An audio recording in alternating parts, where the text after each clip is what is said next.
Hello, everyone. Welcome back to the Living Book of Biology. In the previous lesson, we explored the broader process of scientific inquiry and the many ways evidence can be gathered. Today, we concentrate on one specific method, the controlled biological experiment. We will learn how researchers isolate causes, reduce bias, and design tests whose results can be trusted. 1. Defining the experimental system. Before testing begins, scientists clearly define the organisms, materials, conditions, and time period being studied. A precise experimental system makes the procedure understandable and allows another researcher to repeat it. 2. Identifying variables. The independent variable is the factor deliberately changed, and the dependent variable is the response measured. Other relevant conditions are controlled so that differences in the results can be linked as clearly as possible to the independent variable. 3. Establishing comparison groups. A control group provides a baseline, while one or more experimental groups receive the condition being tested. Meaningful comparison between groups helps determine whether the treatment caused an effect, rather than merely occurring alongside it.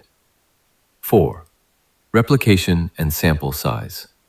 Biological organisms naturally vary. Repeated trials and adequate sample sizes reduce the influence of chance and make results more representative.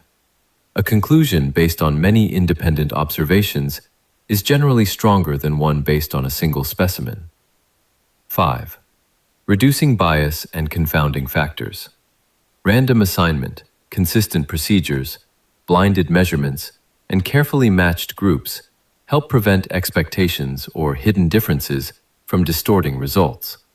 Scientists must anticipate alternative causes before the experiment begins. 6. Ethics and reproducibility. Biological experiments must protect human participants, animals, researchers, and the environment. Procedures should also be recorded in enough detail for others to repeat the study. Ethical, transparent, and reproducible research is essential for trustworthy science. Summary. Today we learned how controlled experiments isolate cause and effect.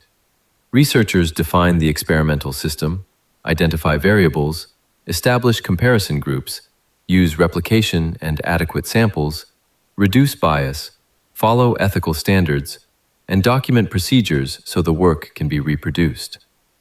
In Lesson 5, Data Analysis and Graphing, we will learn how scientists organize experimental data, recognize patterns, and transform numbers into meaningful biological discoveries.